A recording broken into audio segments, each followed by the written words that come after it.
మనకు కూడా ఆయన ఏం చేస్తాడంటే ఇక్కడ ఎలా ప్రార్థన చేసిండు అనేది ఫస్ట్ చదువుదాం. మనము ఈ ప్రార్థన నేర్చుకోవాలి. యేసుక్రీస్తు ప్రభు చేసిన ప్రార్థన ఇక్కడ హెబ్రీయులకు రాసిన పత్రిక 5వ అధ్యాయం 7వ వచనం నుండి చదువుదాం. ఆయన మరొక చోట చెప్పుచున్నాడు, శరీరధారి అయి ఉన్న దినములలో మహారోదనతోనూ కన్నీళ్లతోనూ తాను మరణం నుండి రక్షింపగలవానికి ప్రార్థనలు యాచనను సమర్పించి భయభక్తులు కలిగి ఉన్నందున ఆయన అంగీకరింపబడేను. ఆయన ఎలా ప్రార్థన చేశాడు? ఎందులో నుంచి తప్పించడానికి? మరణంలో నుండి. ఎట్లా ప్రార్థన చేశాడు? భయభక్తులు కలిగి ప్రార్థన ఎలా చేసిండు? మహారోదంతోనూ కన్నీళ్లతో. సో శోధనలను తప్పించుకోవాలంటే ఏదో ఆర్డినరీగా కాదు. ఈ మరణం అంటే ఏంది? ఆత్మీయ మరణంలో నుండి. ఆత్మీయ మరణం అంటే పాపం చేస్తే పాపం వలన వచ్చే జీతము మరణం అయిపోతుంది. సమాధిని గెలవలేడు, మరణాన్ని గెలవలేడు. సో ఇప్పుడు ఈ ఆత్మీయ మరణంలో నుండి తప్పించడానికి, ఎందుకంటే ఆయన మీద ఉమ్మి వేస్తారు, ఆయనను కొరడాలతో కొడతారు, అవమానిస్తారు, నిందిస్తారు, బాధ పెడతారు. సో ఇవన్నీ ఒకరు ఉమ్మేస్తే ఎలా ఉంటుంది?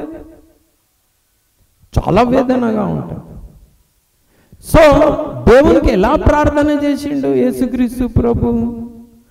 మహారోదనతో, కన్నీళ్లతో,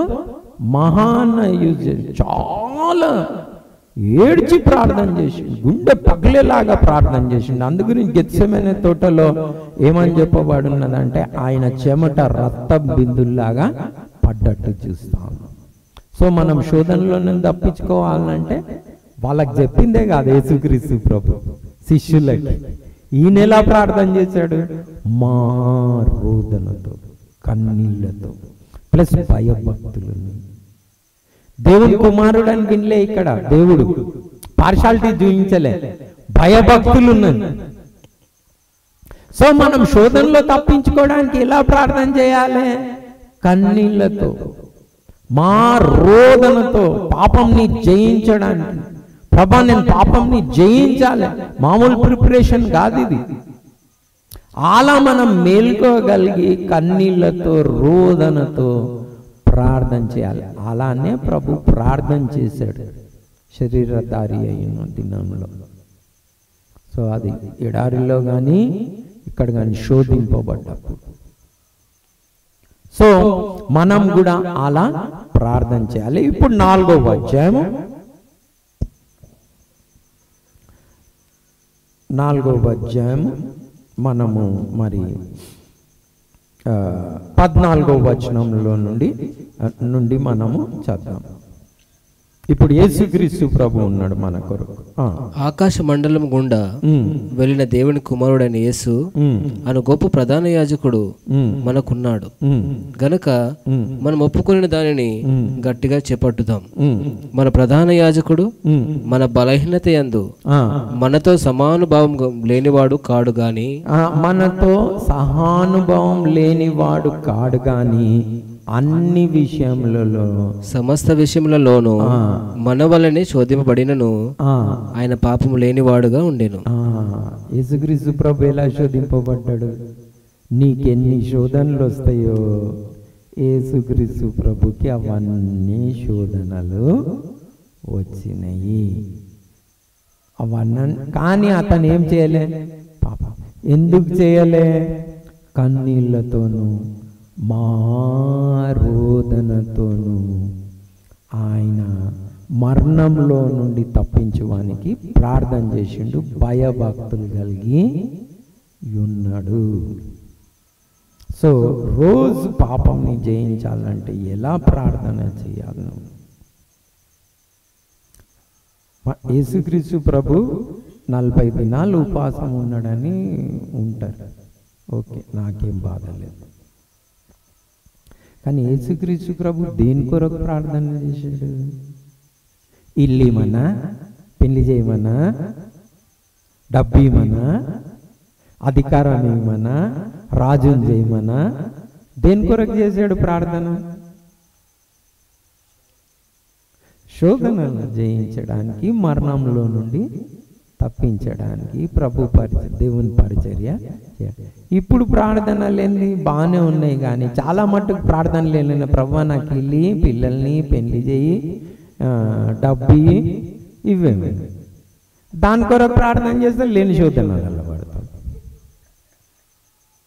అవునా కదా? ప్రార్థన మీనింగే పోయింది కదా టోటల్గా. దేని కొరకు ప్రార్థన చేయాలన్నా అసలు దాని కొరకు లేదు. ఆయనకి పిల్లలు అయితే లేరా, 7 దినాలు ఉపాసం నేను ప్రార్థన చేస్తాను. ఆయనకి పెళ్ళి అయితే లేదా, ఉద్యోగం దొరుకుతలేదా, ఇంకేదైనా ఉందా, ప్రార్థన ఉపాసం. దాని కొరక మనకు అక్కరగా ఉన్నవేవో మనం అడగక ముందే తెలుసు. సో మనం దేని కొరకు ప్రార్థన చేయాలి? శోధనలో నుండి తప్పించమని ప్రార్థన దేని కొరకు చేయాలి? పనివారు మీరు టిక్ చేసుకోండి. బైబిల్ గ్రంథంలో మళ్ళీ చదివి కొత్త నిబంధన అంతా దేని కొరకు ప్రార్థన చేయాలని టిక్ చేసుకోండి. అప్పుడు దేని కొరకు ప్రార్థన చేయాలి, దేని కొరకు ప్రార్థన చేయొద్దో తెలుస్తుంది. లేకపోతే చెప్తలేరు, తెలుస్తలేదు కూడా. ఇప్పుడు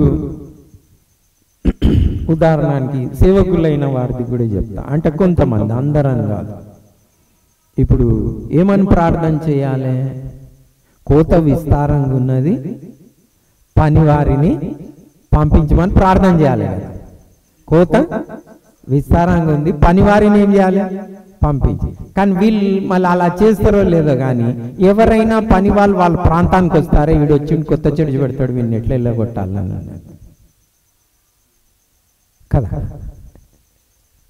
కానీ ఏమని ప్రార్థన చేయాలి?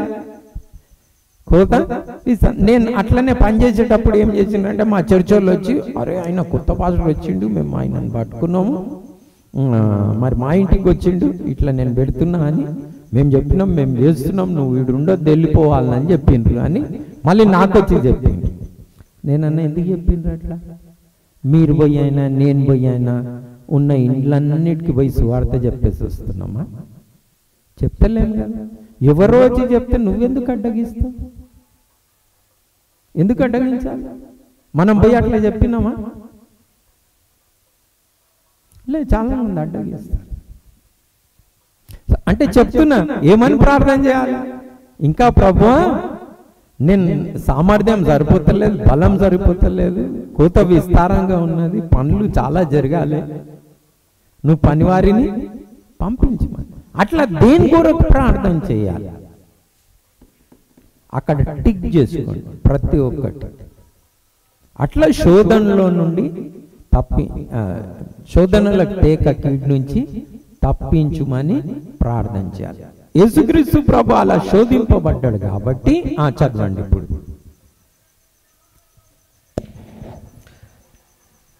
మన ప్రధాన యాజకుడు మన బలహీనత యందు మనతో సహానుభావం లేనివాడు కాడు గాని సమస్త విషయంలోనూ మన వల్ల శోధింపబడినను ఆయన పాపం లేనివాడుగా ఉండెను.